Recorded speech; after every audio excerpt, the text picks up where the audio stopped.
الحمد لله نحمده ونستعينه ونؤمن به ونتوكل عليه ونعوذ بالله من شرور أنفسنا ومن سيئات أعمالنا من يهده الله فلا مضل له ومن يضلل فلا هادي له وأشهد أن لا إله إلا الله وحده لا شريك له وأشهد أن محمدا عبده ورسوله أرسله بالهدى ودين الحق ليظهره على الدين كله ولو كره المشركون اللهم صل على محمد وعلى آل محمد كما صليت على إبراهيم وعلى آل إبراهيم إنك حميد مجيد اللهم بارك على محمد وعلى آل محمد كما باركت على إبراهيم وعلى آل إبراهيم إنك حميد مجيد أما بعد فإن خير الحديث كتاب الله وخير الهدي هدي محمد صلى الله عليه وسلم وشر الأمور محدثاتها وكل محدثة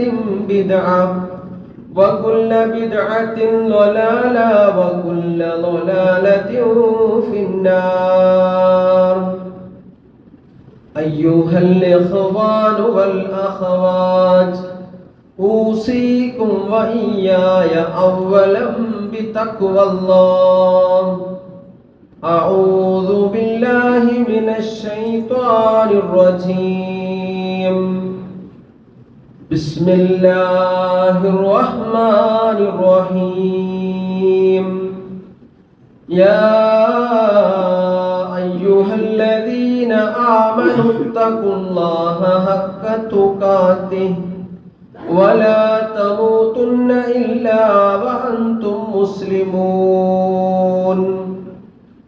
بسم الله الرحمن الرحيم يا أيها الذين آمنوا لا تخونوا الله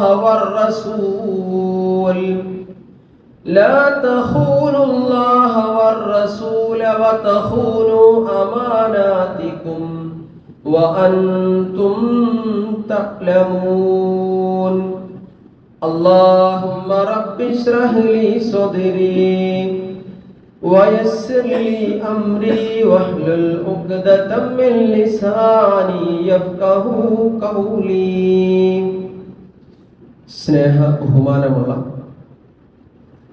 സത്യവിശ്വാസി വിശ്വാസിനികൾ അല്ലാഹു സുബ്ഹാനഹു വ തആലയുടെ വിധിവിലക്കുകൾ ആജ്ഞാനിർദ്ദേശങ്ങൾ ജീവിതത്തിന്റെ മുഴുവൻ മേഖലകളിലും സന്ദർഭങ്ങളിലും കൃത്യമായി സൂക്ഷിച്ചുകൊണ്ട് അല്ലാഹുവിൽ തഖ്വയുള്ളവരായി ഭയഭക്തിയുള്ളവരായി ജീവിക്കണമെന്ന് സ്വന്തത്തോടെന്ന പോലെ നിങ്ങൾ ഓരോരുത്തരോടും ഒന്നാമതായി ഉണർത്തുകയാണ്, വസിയ്യത്ത് ചെയ്യുകയാണ്. റഹ്മാനായ റബ്ബ് ആ രീതിയിൽ ജീവിക്കുകയും നാളെ പരലോകത്ത് വിജയം കൈവരിക്കുകയും ചെയ്യുന്നവരുടെ കൂട്ടത്തിൽ നമ്മെ എല്ലാവരെയും ഉൾപ്പെടുത്തി അനുഗ്രഹിക്കുമാറാവട്ടെ. മനുഷ്യർ എന്ന നിലക്ക് ജീവിതത്തിൽ ജോലി ചെയ്യുന്നവരോ ജോലി ചെയ്യിപ്പിക്കുന്നവരോ ഉപജീവനത്തിന് വേണ്ടി വിവിധങ്ങളായ വഴികളിലൂടെ സഞ്ചരിക്കുകയും ഒക്കെ ചെയ്യുന്ന ആളുകളാണ് നമ്മൾ ഓരോരുത്തരും. നമുക്കറിയാം മെയ് 1 തൊഴിലാളി ദിനമായി കൊണ്ടാണ് ആചരിക്കുന്നത്. സത്യവിശ്വാസികൾ എന്ന നിലക്ക് നമ്മുടെ ഉപജീവനത്തിന് വേണ്ടി, കുടുംബത്തിന്റെ ഉപജീവനത്തിന് വേണ്ടി വിവിധങ്ങളായ തൊഴിൽ മേഖലകളിലൂടെ പ്രയാണം ചെയ്തുകൊണ്ടിരിക്കുന്ന ആളുകൾ എന്ന നിലക്ക് നമ്മൾ മനസ്സിലാക്കേണ്ട ചില കാര്യങ്ങളാണ് ഇന്നത്തെ ഖുതുബയിലൂടെ നിങ്ങളുമായി പങ്കുവെക്കണം എന്ന് ആഗ്രഹിക്കുന്നത്. മനുഷ്യരെന്ന നിലക്ക് ജീവിതത്തിൽ ഏതെങ്കിലും ഒരു ജോലി ചെയ്യാൻ ഉത്തരവാദിത്തപ്പെട്ട ആളുകളാണ് നമ്മൾ എന്ന് നമ്മൾ ആദ്യമേ മനസ്സിലാക്കി വെക്കേണ്ടതുണ്ട്. അലസതയും മടിയും ഒരിക്കലും സത്യവിശ്വാസിക്ക് യോജിച്ചതല്ല എന്ന് റസൂലുള്ളാഹി സ്വല്ലല്ലാഹു അലൈഹി വസല്ലമയുടെ ചില പ്രാർത്ഥനകൾ പരിശോധിക്കുമ്പോൾ നമുക്ക് ബോധ്യപ്പെടും. നമ്മുടെ നാട്ടിലെ കുറെ ആളുകൾ അത്തരത്തിൽ നമുക്ക് കാണാൻ വേണ്ടി കഴിയും.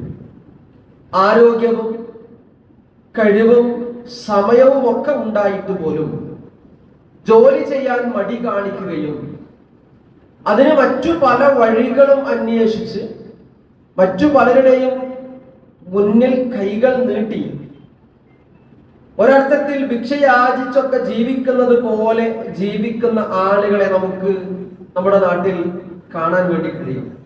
മഹാനായ പ്രവാചകൻ സ്വല്ലല്ലാഹു അലൈഹി വസല്ലമ ഈ വിഷയവുമായി ബന്ധപ്പെട്ടുകൊണ്ട് നമ്മെ ഉണർത്തുന്ന വളരെ ഗൗരവമുള്ള ഒരു വാക്യം ഇതിങ്ങനെയാണ്. റസൂൽ പറയാണ്, മാ അക്കല അഹദുൻ ത്വആമൻ ഖത്തു ഖൈറൻ മിൻ അൻ യഅകുല മിൻ അമലി യദിഹി. ഒരു മനുഷ്യൻ കഴിക്കുന്നതിൽ ഏറ്റവും ഉത്തമമായ ഭക്ഷണം അവൻ തന്റെ സമ്പാദ്യത്തിലൂടെ, തന്റെ അധ്വാനത്തിലൂടെ ഉണ്ടാക്കുന്ന ഭക്ഷണം കഴിക്കലാണ്. ഒരുപാട് ആളുകൾ ആരോഗ്യമുണ്ടായിരിക്കെ ഏതെങ്കിലും ഒരു സമയത്ത് ശാരീരികമായി വല്ല അവശതയും വന്നുപോയി എന്നതിന്റെ മറവിൽ നമ്മുടെയൊക്കെ നാട്ടിൻ പുറങ്ങളിൽ അങ്ങനെ മറ്റു പലരുടെയും സഹായം അന്വേഷിച്ചുകൊണ്ട് ജീവിക്കാൻ നമുക്ക് കാണാൻ പറ്റും. അത് കുറ്റപ്പെടുത്താൻ വേണ്ടി പറയല്ല, അതൊരു അവസരമായി, അതൊരു സാധ്യതയായി മനസ്സിലാക്കുന്നതിന് പകരം റസൂൽ കരീം സ്വല്ലല്ലാഹു അലൈഹി വസല്ലം നമ്മെ പഠിപ്പിക്കുന്നത് ജോലി ചെയ്ത് ആത്മാഭിമാനത്തോടു കൂടി ജീവിക്കണം എന്ന് തന്നെയാണ്. എന്നിട്ട് പറയുന്നുണ്ട്, ആ ഹദീസിന്റെ തുടർച്ചയെ റസൂൽ കരീം സ്വല്ലല്ലാഹു അലൈഹി വസല്ലം പറയാണ്, വഇന്ന നബിയുല്ലാഹി ദാവൂദ് അലൈഹിസ്സലാം കാന യഅകുലു മിൻ അമലി യദിഹി. ദാവൂദ് അലൈഹിസ്സലാത്തു വസ്സലാം ജോലി ചെയ്തിട്ടുണ്ടായിരുന്നു, അദ്ദേഹം ജീവിച്ചിട്ടുണ്ടായിരുന്നത്, അദ്ദേഹത്തിന്റെ ഉപജീവനം നേടിയിരുന്നത് എന്ന് നമുക്ക് കാണാൻ വേണ്ടി കഴിയും. മറ്റൊരു ഹദീസിൽ നമുക്ക് കാണാൻ കഴിയും, ദാവൂദ് അലൈഹിസ്സലാം ഹദ്ദാദ് ആയിരുന്നു എന്നാണ്. ഹദ്ദാദ് എന്ന് പറഞ്ഞാൽ കൊല്ലപ്പുഴ എടുക്കുന്ന ആളാണ്. എന്തുകൊണ്ടാണ് റസൂൽ കരീം സ്വല്ലല്ലാഹു അലൈഹി വസല്ലം ഒരു പ്രവാചകൻ കൊല്ലപ്പണി എടുക്കുന്നതായിരുന്നു എന്ന് പോലും നമ്മെ പഠിപ്പിക്കാനുള്ള കാരണം, മാന്യമായ ഹറാം കലർന്നിട്ടില്ലാത്ത ഏതൊരു ജോലിയും ചെയ്യാൻ എല്ലാ അർത്ഥത്തിലും സമ്മതമുള്ള, തയ്യാറുള്ളവനായിരിക്കണം യഥാർത്ഥത്തിൽ വിശ്വാസി എന്നാണ്. അതിന് എളുപ്പമുള്ള മറ്റു വഴികൾ അന്വേഷിക്കലല്ല. ഇന്ന് അങ്ങനെയാണ്.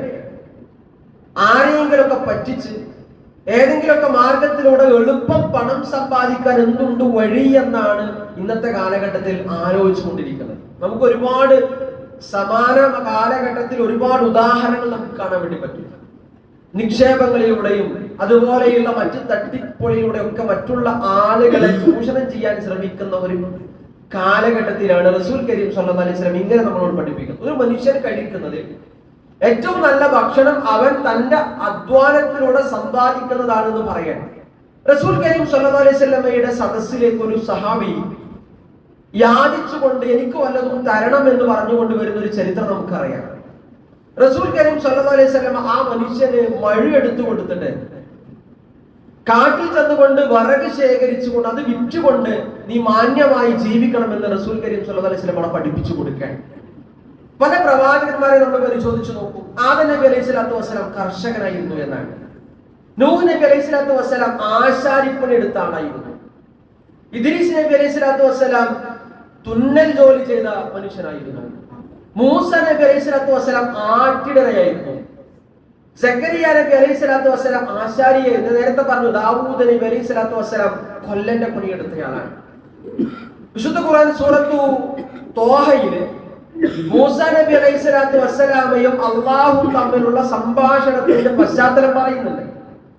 ആ സമയത്ത് റസൂൽ മൂസാ നബിയോട് അള്ളാഹ് ചോദിക്കുന്ന ഒരു ചോദ്യമുണ്ട്, വമാ തിൽക ബിയമീനിക യാ മൂസ. മൂസ, നിന്റെ കയ്യിലുള്ളത് എന്താണ്? നിന്റെ വലത് കയ്യിലുള്ളത് എന്താണ്? ആ സമയത്ത് പറയുന്നുണ്ട്, കലഹിയ അസായ അതവക്കഉ അലൈഹ വഅഹുശു ബിഹാ അലാ അനമി. എന്റെ കയ്യിലുള്ളത് അത് വടിയാണ്, ഞാനത് ഊന്നിപ്പിടിക്കാൻ ഉപയോഗിക്കും. അതോടൊപ്പം എന്റെ ആട്ടിൻ പറ്റങ്ങൾക്ക് ഇല കൊഴിച്ചു കൊടുക്കാനും ഞാൻ ആ വടി ഉപയോഗിക്കും.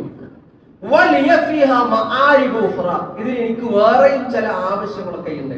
ആലോചിച്ച് നോക്കൂ നിങ്ങൾ. ആട്ടിടയനായ മൂസാ നബി അലൈഹി സ്വലാത്തു വസ്സലാമയും അള്ളാഹും തമ്മിൽ നടക്കുന്ന സംഭാഷണത്തിനിടക്ക് ഈ വടി എന്തിനാണ് എന്ന് ചോദിക്കുമ്പോൾ കൃത്യമായി കൊടുക്കുന്ന മറുപടി വിശുദ്ധ ഖുർആനിൽ പ്രത്യേകം എടുത്തു പറയുന്നത് എന്തുകൊണ്ടാണ്? ഇന്ന് പലരും മടിയന്മാരായി അലസന്മാരായി മാറിക്കൊണ്ടിരിക്കുന്ന ഒരു പശ്ചാത്തലമുണ്ട്. അതുകൊണ്ടാണ് റസൂൽ കരീം സ്വല്ലല്ലാഹു അലൈഹി വസല്ലമ അള്ളാഹുവിനോട് വളരെ വിനയാന്വിതനായി പ്രാർത്ഥിച്ചൊരു പ്രാർത്ഥന, അല്ലാഹുമ്മ ഇന്നി അഊദു ബിക മിനൽ കസ്ലി എന്നാണ്. മടിയിൽ നിന്ന് അള്ളാഹുവേ ഞാൻ നിന്നോട് രക്ഷ ചോദിക്കുന്നു എന്നാണ്. മടി, ഒരു ജോലി ചെയ്യാൻ മടി ഉണ്ടാവുക, അധ്വാനിക്കാൻ മടി ഉണ്ടാവുക, അതിന് മറ്റു വഴികൾ അന്വേഷിക്കുക. ഇങ്ങനെ അർത്ഥത്തിൽ വിശ്വാസികൾ എന്ന നിലക്ക് ആരോഗ്യമുള്ള കാലത്തോളം ജോലി ചെയ്യാൻ നമ്മൾ ഓരോരുത്തരും കൃത്യമായി താല്പര്യം കാണിക്കണമെന്ന് ഈ ഒരു സന്ദർഭത്തിൽ ആദ്യമായി നമ്മൾ മനസ്സിലാക്കുക. വിശുദ്ധ ഖുർആനിൽ ഇതുമായി ബന്ധപ്പെടുത്തിക്കൊണ്ട് കുറെ വചനങ്ങൾക്ക് നമുക്ക് കാണാൻ വേണ്ടി കഴിയും. നമുക്ക് പരിചയമുള്ള സൂറത്ത് നബയിൽ പറയുന്നുണ്ട്, പകലിനെ അള്ളാഹു നിങ്ങൾക്ക് സംവിധാനിച്ചത് ഉപജീവനം അന്വേഷിക്കുന്നതിന് വേണ്ടിയാണ്. പകൽ സമയം അത് അലസനായി എവിടെയെങ്കിലും കടന്നുറങ്ങാനല്ല, ആ സമയം എങ്ങനെയെങ്കിലും തള്ളി നീക്കാനല്ല. ആ പകൽ സമയം ഉപജീവനത്തിനുള്ള മാർഗം അന്വേഷിക്കണം മനുഷ്യർ എന്നാണ്. മറ്റൊരു സ്ഥലത്ത് സൂറത്ത് മുൽക്കിൽ നമുക്ക് കാണാൻ പറ്റും, അള്ളാഹു നിങ്ങൾക്ക് ഭൂമിയെ വിധേയമാക്കി തന്നു, അതിന്റെ ഉപരിതലത്തിലൂടെ നിങ്ങൾ സഞ്ചരിക്കണം, നടക്കണം. എന്നിട്ട് നിങ്ങൾ അതിൽ നിന്നുള്ള ഭക്ഷ്യവസ്തുക്കൾ, റിസ്ക് നിങ്ങൾ അതിൽ നിന്ന് ഭക്ഷിക്കുകയും ചെയ്യണം. എത്ര മനോഹരമായിട്ടാണ് ഇസ്ലാം മനുഷ്യ സമൂഹത്തെ പഠിപ്പിക്കുന്നത്. ആധുനിക സാമ്പത്തിക രംഗം ഏതെങ്കിലും വഴിയിലൂടെ, അത് ഏത് വളഞ്ഞ വഴികളാണെങ്കിലും തിരക്കടില്ല. അത് പലിശയാണെങ്കിലും പ്രശ്നമല്ല, അത് മറ്റുള്ളവരെ പറ്റിച്ചിട്ടാണെങ്കിലും കുഴപ്പമില്ല. സാമ്പത്തികമായി എങ്ങനെ ലാഭം ഉണ്ടാക്കാം എന്ന് മാത്രം പഠിപ്പിക്കുമ്പോൾ ഇസ്ലാം മനുഷ്യ സമൂഹത്തെ പഠിപ്പിക്കുന്നത് മാന്യമായി ജോലി ചെയ്യണം എന്നാണ്. നീ മാന്യമായി ജോലി ചെയ്യുകയും ആ ജോലിയിലൂടെ നീ സമ്പാദിക്കുന്ന ഹലാലായ സമ്പാദ്യം കൊണ്ട് നീ ഭക്ഷിക്കുകയും ചെയ്യണം. ഖുർആൻ 2-ാം അധ്യായമായ സൂറത്ത് ബഖറയിലെ 188-ാമത്തെ ആയത്തിൽ ജോലി ചെയ്യുന്ന ആളുകളോട് പറയാണ്, നമ്മളോടൊക്കെയും പറയാണ്, ലാ തഅകുലു അംവാലകും ബൈനകും ബിൽ ബാത്തിൽ. വളഞ്ഞ വഴികൾ അന്വേഷിക്കണ്ട. അന്യായമായ നിലക്ക് നിങ്ങൾ ഒരു മുതലും നിങ്ങൾ കഴിക്കാൻ പാടില്ല. അന്യായമായ മുതല് അതെങ്ങനെ അന്യായമാവുക? നമ്മൾ വളരെ ഗൗരവത്തോടു കൂടി ആലോചിക്കേണ്ട കേസാണ്. ഇപ്പൊ ജോലി ചെയ്യുന്ന ആളുകളെന്ന് ആലോചിച്ച് നോക്കും നിങ്ങൾ. ഒരു സർക്കാർ സർവീസിലാണ്, അതിലൊരു ഷോപ്പിലാണ്, അതല്ലെങ്കിൽ കൂലിപ്പണിയാണ്, അത് എന്ത് ജോലിയാവട്ടെ, ആ ആയത്തുമായി ബന്ധപ്പെടുത്തി നമ്മൾ പരിശോധിക്കുമ്പോൾ നമുക്ക് കൃത്യമായി ബോധ്യപ്പെടുന്ന ഒരു കാര്യമുണ്ട്. നമ്മൾ ചില ആളുകളൊക്കെ പറയല്ലോ, ഒരു മരണം സംഭവിച്ചു, അതല്ലെങ്കിൽ ഒരു കല്യാണം ഉണ്ട്, ആ കല്യാണത്തിന് ഉച്ച സമയത്ത് കല്യാണങ്ങളിൽ ഭക്ഷണം കഴിച്ചുകൊണ്ടിരിക്കുന്ന ഒരു സർക്കാർ സർവീസിലുള്ള ഒരാളെ മറ്റൊരാൾ കണ്ട് ചോദിക്കുക, എന്റെ ഉച്ചയ്ക്ക് ശരിയാണ്, അല്ല ഞാൻ മുങ്ങിയതാണ്. നിങ്ങൾ ആലോചിച്ച് നോക്ക്. ഉച്ചയ്ക്ക് ശേഷം അയാൾ ചെയ്യേണ്ട അമാനത്ത് ചെയ്യാതെ ആ ജോലിയിൽ നിന്ന് മുങ്ങിയിട്ട് ഇവിടെ വന്ന് കല്യാണം കഴിഞ്ഞ് വീട്ടിലേക്ക് തിരിച്ചു പോകും. എന്നിട്ട് അവിടെ വളരെ അഭിമാനത്തോടു കൂടി പറയാം, ഞാൻ ഓഫീസിലേക്കാന്ന് പറഞ്ഞിട്ട്, അല്ലെങ്കിൽ ഞാൻ ഈ ഓഫീസിലേക്കാന്ന് പറഞ്ഞിട്ട്, അതല്ലെങ്കിൽ വേറെ എന്തെങ്കിലും ഡിപ്പാർട്ട്മെന്റിലേക്ക് പോകുമെന്ന് പറഞ്ഞിട്ട് കല്യാണത്തിന് വന്ന് ഭക്ഷണം കഴിക്കുകയാണ്. ഇവിടെ അതേപോലെ ഹലാലൻ ത്വയ്യിബ് എന്ന് മറ്റൊരു സ്ഥലത്ത് പറയാണ്, ഹലാലായതും ത്വയ്യിബായതും കഴിക്കണം. എന്താ ഹലാലായത്? അതെനിക്ക് അവകാശപ്പെട്ടതായിരിക്കണം. ഇനി നമ്മളൊരു കൂലിപ്പണി ചെയ്യാന്ന് വിചാരിക്കും, ആ ചെയ്യുന്ന സമയം അത് എത്ര സമയമാണോ നമ്മൾ ആ ജോലി ഉണ്ടായിരിക്കണം അത്രയും സമയം. ചില കടക്കാരൊക്കെ പറയലുണ്ട്, തന്റെ ഷോപ്പിലുള്ള ആളുകൾ നിസ്കരിക്കാൻ പോകുമ്പോൾ ഒരു ബേജാറാണ്. വളരെ കൃത്യമായ ഒരു ചോക്ക്. ഷോപ്പിലുള്ള ആളുകൾ നമസ്കരിക്കാൻ വേണ്ടി പോകുന്ന സമയം അല്ലെങ്കിൽ ഭക്ഷണം കഴിക്കാൻ വേണ്ടി പോകുന്ന സമയം ഒരു ഇടങ്ങറ. കാര്യം എന്താ? അതൊരു മറയാക്കി എടുത്തിട്ട് കൂടുതൽ സമയം ആ രീതിയിൽ ഉപയോഗപ്പെടുത്തുമ്പോഴൊക്കെ നമ്മൾ കൃത്യമായി പരിശോധിക്കണം. അത്തരത്തിൽ താൻ ഏൽപ്പിക്കപ്പെട്ട ഉത്തരവാദിത്തത്തിൽ നിന്ന് മാറി നിൽക്കുന്ന ഒരു പ്രവണതയും നമ്മിൽ ഉണ്ടാവാൻ പാടില്ല. അത് ഏത് ജോലിയാവട്ടെ, നമ്മൾ വാങ്ങുന്ന ശമ്പളമോ നമ്മൾ വാങ്ങുന്ന കൂലിയോ എത്രയാവട്ടെ, എന്താണോ നമ്മെ ഏൽപ്പിച്ച ഉത്തരവാദിത്തം, ചുമതല, അത് ഭംഗിയായി നിർവഹിക്കുവാൻ ആ ചുമതല ഏൽപ്പിക്കപ്പെട്ട ജോലിക്കാരൻ ഏത് ജോലിയിൽപ്പെട്ട ആളാണെങ്കിലും കഴിയണം.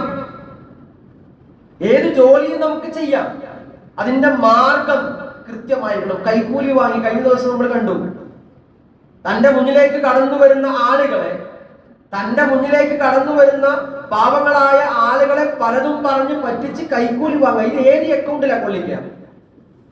നമ്മൾ ചെയ്യുന്ന ജോലിയിൽ നമ്മൾ ശ്രദ്ധിക്കേണ്ട പ്രധാനപ്പെട്ട ഒരു കാര്യം, നമ്മൾ സാധാരണ കേൾക്കുന്ന ഒരു ഹദീസ് ഉണ്ട്.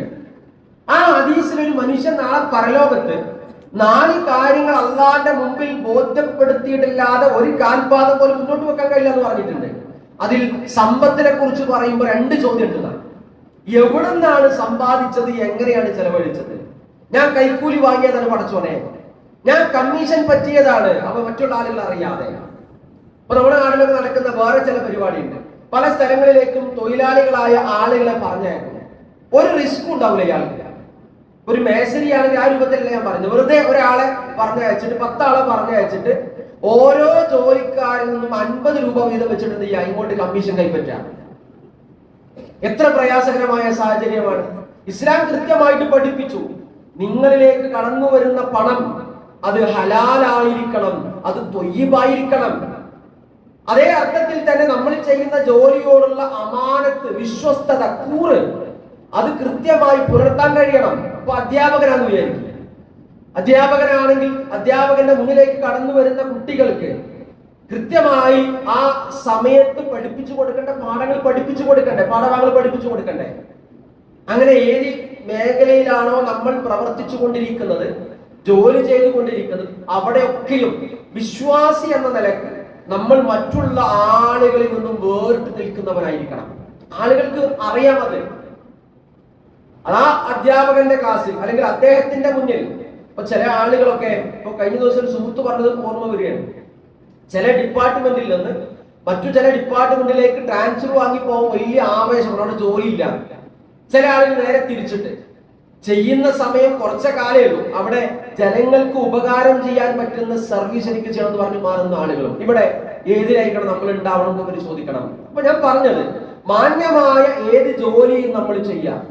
നമ്മുടെ വരുമാനത്തിലേക്ക് ഹലാലല്ലാത്തതൊന്നും കടന്നു വരുന്നില്ല എന്ന് നമ്മൾ ഉറപ്പുവരുത്തുക. അന്യന്റെ മുതലൊന്നും, അത് ജോലി ചെയ്യുന്ന ജോലി സമയം ആ രീതിയിൽ അത് ഉപയോഗം. അതുകൊണ്ടാണ് വിശുദ്ധ ഖുർആൻ സൂറത്ത് അൻഫാലിന്റെ 2-ാമത്തെ വചനത്തോടെ നമ്മെ പഠിപ്പിച്ചത്, യാ അയ്യുഹല്ലദീന ആമനൂ, സത്യവിശ്വാസികളെ, ലാ തഖൂനുല്ലാഹ വറസൂല, നിങ്ങൾ അല്ലാഹുവിനെയും അവന്റെ റസൂലിനെയും നിങ്ങൾ വഞ്ചിക്കരുത്. വതഖൂനു അമാനാതികും, നിങ്ങൾ നിങ്ങളുടെ അമാനത്തുകളെയും നിങ്ങൾ വഞ്ചിക്കുന്ന ആളുകളായി മാറരുത്. എന്താ അമാനത്ത്? നമ്മളെ വിശ്വസിച്ചേൽപ്പിച്ച ഒരു ജോലി, ഒരു കട. ഇപ്പൊ നമ്മൾ പല ആളുകളെയും പണ്ടൊക്കെ തമാശ രൂപത്തിലെങ്കിലും പറയലുണ്ട്, ഓൻ അറബിനെ എത്തിക്കാനിലാക്കിയിട്ടാണ് നാട്ടിൽ തിരിച്ചു എന്നൊക്കെ പറയലില്ലേ? എന്തുകൊണ്ടാണ് അങ്ങനെ പറയുന്നത്? ആലോചിച്ച് നോക്കണം. നമ്മൾ ചെയ്യുന്ന ജോലിയിൽ 100% ആത്മാർത്ഥത കാണിക്കുന്നവരായി, അന്യായമായി ഒരു രൂപ പോലും എന്റെ പോക്കറ്റിലേക്ക് കടന്നു വരുന്നില്ല എന്ന് കൃത്യമായി നമുക്ക് ഉറപ്പുവരുത്താൻ കഴിയണം. വിശുദ്ധ ഖുർആനിൽ നമ്മൾ സാധാരണ കേൾക്കുന്ന സൂറത്തു ജുമുഅയിൽ ജുമ നമസ്കാരം കഴിഞ്ഞ് നിങ്ങൾ അള്ളാഹുവിന്റെ ഭൂമിയിൽ വ്യാപൃതരാണെന്ന് പറയുന്നുണ്ട്.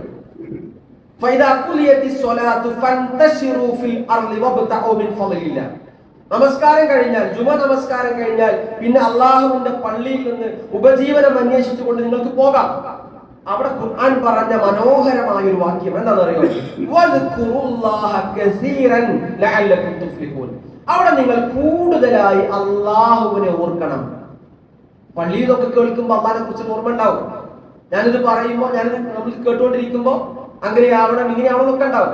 പള്ളിയിൽ നിന്ന് ഇറങ്ങുമ്പോഴോ അവിടെ വസ്വാസ് വരും. അതുകൊണ്ട് ഖുർആൻ പറയാണ്, വെള്ളിയാഴ്ച ദിവസം ജുമ നമസ്കരിച്ച് പ്രാർത്ഥിച്ച് സുന്നത്ത് നമസ്കരിച്ച് പുറത്തേക്ക് ഇറങ്ങി എന്താണോ നിങ്ങൾ ചെയ്യുന്ന ജോലി, ഉപജീവന മാർഗം, ആ മാർഗത്തിലൂടെ നിങ്ങൾ മുന്നോട്ട് പോകണം. മുന്നോട്ട് ഖുർആൻ കൽപ്പിക്കുകയാണ്. എന്നിട്ട് അവിടെ പറഞ്ഞു അവിടെ നിങ്ങൾ കൂടുതലായി അള്ളാഹുവിനെ ഓർക്കണം. അള്ളാന്റെ പള്ളിയിൽ കൂടുതൽ ഓർക്കണം എന്ന് പറയേണ്ടതില്ല. പുറത്തേക്ക് ഇറങ്ങുമ്പോ, ജോലിയിലേക്ക് വ്യാപൃതമാകുമ്പോ, ഉപജീവനം തേടി പോകുമ്പോ അവിടെ അത് കൃത്യമായി പഠിപ്പിക്കേണ്ടതിന് ഖുർആൻ അതുകൊണ്ട് തന്നെയാണ് അങ്ങനെ പറയുന്നത്. ആ അർത്ഥത്തിൽ ഒരു പുരുഷനെ സംബന്ധിച്ചിടത്തോളം തന്റെ കുടുംബത്തിന്റെ ഉത്തരവാദിത്തം ഏറ്റെടുത്ത് ആ കുടുംബത്തിന് ഉപജീവനം നൽകേണ്ട, ഭക്ഷണം ഉണ്ടാക്കി കൊടുക്കേണ്ട ബാധ്യത ഒരു പുരുഷനാണ്. ആ സമ്പത്ത് സംരക്ഷിക്കുന്നതിന്റെ വഴിയിൽ വല്ല അപകടവും സംഭവിച്ച് മരണപ്പെട്ടു പോയാൽ പോലും അയാൾക്ക് ഷഹീദിന്റെ കൂലിയുണ്ട്. നമ്മൾ ആലോചിച്ച് നോക്കുക. നമ്മൾ രാവിലെ വീട്ടിൽ നിന്ന് ഇറങ്ങുകയാണ്, ജോലിക്ക് വേണ്ടി പോവുകയാണ്, വല്ലാത്തൊരു ഇടങ്ങറുതി വെച്ചിട്ട് പോണ്ട.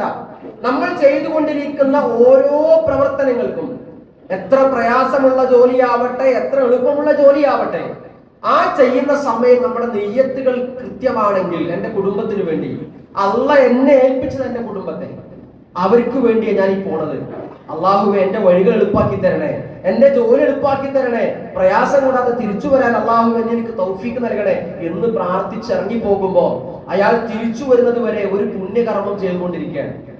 ഇഹത്തിലും പരത്തിലും ഗുണമുള്ള, അള്ളാഹുവിങ്കൽ സ്വീകാര്യമായ നല്ല ഒരു പ്രവൃത്തി ചെയ്തുകൊണ്ടിരിക്കുന്നവരെ പോലെയാണ്. ആ രീതിയിൽ ആലോചിച്ച് നോക്കും നിങ്ങൾ. ഒരു ഇടങ്ങറുമില്ല.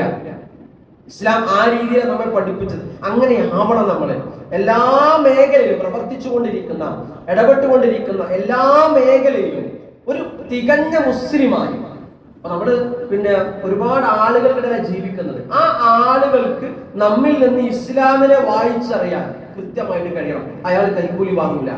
അയാൾ 10 മണിക്ക് എത്തും. എനിക്കറിയാം ഒരുപാട് ആളുകളെ 10 മണിക്കാണ് രജിസ്റ്ററിൽ ഒപ്പുവെക്കേണ്ടത് എങ്കിൽ 10:05 അദ്ദേഹം ഓഫീസിലേക്കോ അല്ലെങ്കിൽ സ്ഥാപനത്തിലേക്കോ വരുന്നതെങ്കിൽ ഉച്ചയുടെ മുമ്പുള്ള ഭാഗം നിങ്ങൾ എനിക്ക് CL മാർക്ക് ചെയ്തു എന്ന് പറയുന്ന ആളുകളുണ്ട്. അതേസമയം ആ സമയം മറ്റുള്ള ആളുകൾക്ക് എന്റെ സേവനം നഷ്ടപ്പെടാൻ പാടില്ല. ഞാൻ സ്കൂളിലാണെങ്കിൽ ക്ലാസ്സിലെ കുട്ടികൾക്ക് മുമ്പിലേക്ക് പോകണം, അതായത് ആ കുട്ടികൾക്ക് നഷ്ടപ്പെടാൻ പാടില്ല. ഞാൻ ഒരു ഓഫീസിലാണെങ്കിൽ ആ ഓഫീസിലേക്ക് ഞാൻ പോകണം. അങ്ങനെ കൃത്യമായ അമാനത്ത് കാത്തു സൂക്ഷിച്ച് ഏത് ജോലിയും ഒരാത്മാഭിമാനത്തോടെ, തന്റെ ഇടത്തോടു കൂടി ചെയ്യാനും എവിടെയൊക്കെയും അള്ളാഹുവിനെ കുറിച്ച് ആലോചിച്ച് ശ്രദ്ധയോടുകൂടി ജീവിക്കാനും നമുക്ക് കഴിയണം. ആ രീതിയിൽ തികഞ്ഞ മുസ്ലിമായി ജീവിക്കുന്നവരായി അള്ളാഹു നമ്മെ എല്ലാവരെയും പരിവർത്തിപ്പിക്കുമാറാവട്ടെ.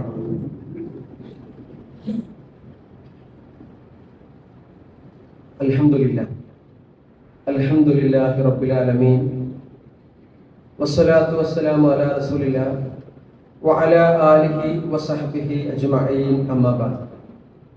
അള്ളാഹുവിനെ സൂക്ഷിച്ചുകൊണ്ട് ജീവിക്കണമെന്ന് ഒരിക്കൽ കൂടി ഉണർത്തുകയാണ്, വസിയ്യത്ത് ചെയ്യുകയാണ്.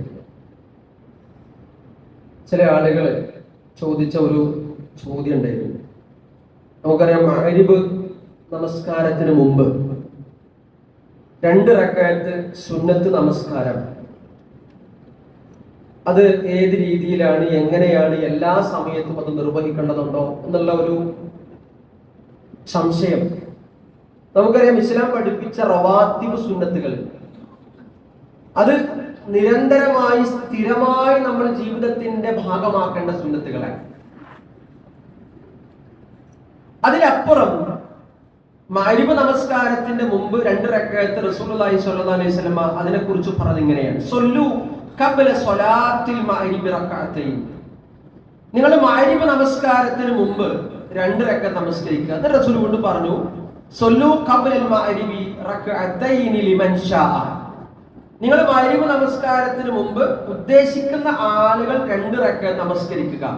ഖശിയത അൻ യത്തഹിദഹ അന്നാസു സുന്നതൻ. അങ്ങനെ ഉദ്ദേശിക്കുന്നവരെന്ന് റസൂൽ പ്രത്യേകം എടുത്തു പറയാനുള്ള കാരണം, ജനങ്ങൾ അതൊരു റവാത്തിബ് നമസ്കാരം പോലെ, സുന്നത്ത് നമസ്കാരം പോലെ സ്ഥിരമായി ചെയ്യും, ദിനചര്യ എന്നോളം ചെയ്തു വരുമെന്ന് ഭയപ്പെട്ടുകൊണ്ടാണ് എന്നാണ്. അതായത് മഗ്രിബ് നമസ്കാരത്തിന്റെ തൊട്ട് മുമ്പുള്ള 2 റക്അത്ത് നമസ്കാരം അത് എല്ലാ സമയത്തും എല്ലായ്പ്പോഴും ചെയ്തു കൊള്ളേണ്ടതില്ല. സമയവും സാഹചര്യവും ഒക്കെ ഒത്തുവരുന്ന സമയങ്ങളിൽ നമുക്കത് നിർവഹിക്കാം.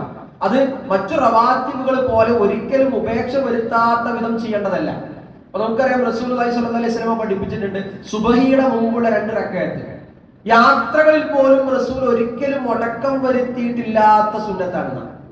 മറ്റു സുന്നത്ത് മറ്റു റവാത്തിബുകളെ കുറിച്ചൊക്കെ പഠിപ്പിക്കുന്നവരെ നമുക്ക് കാണാം യാത്രയുടെ ഘട്ടത്തിൽ വേണമെങ്കിൽ നമുക്ക് അത് നിർവഹിക്കാതിരിക്കാം. പക്ഷേ സുബഹിയുടെ മുമ്പുള്ള 2 റക്അത്ത് സുന്നത്ത് നമസ്കാരം യാത്രയിൽ പോലും അപ്പൊ ആ രീതിയിൽ ഗൗരവത്തോടു കൂടി സ്ഥിരമായി നിർവഹിക്കേണ്ട റവാത്തിബ് സുന്നത്തുകൾക്ക് പുറമെ റസൂൽ പഠിപ്പിച്ച ഈ 2 റക്അത്ത് നമസ്കാരം അത് എല്ലാ ദിവസവും എനിക്ക് നിർവഹിച്ചേ പറ്റൂ എന്ന രീതിയിൽ വാശി പിടിക്കുകയോ ചെയ്യാത്ത ആളുകളെ ആ രീതിയിൽ വിമർശന ബുദ്ധിയാ വിമർശിക്കൊന്നും ചെയ്യേണ്ടതില്ല. കഴിവും സൗകര്യമൊക്കെ ഒത്തുവരുന്ന ആളുകൾ അത് നിരന്തരമായി ചെയ്യുക പോലും വേണ്ടതില്ല. പണ്ഡിതന്മാരൊക്കെ ആ രീതിയിൽ ഫത്വ കൊടുത്ത് നമുക്ക് കാണാൻ വേണ്ടി കഴിയും. പറയുന്നത് ഇങ്ങനെയാണ്, ഫലാ യംബഗി അൽ മുഹാഫളതു അലൈഹാ ദായിമൻ.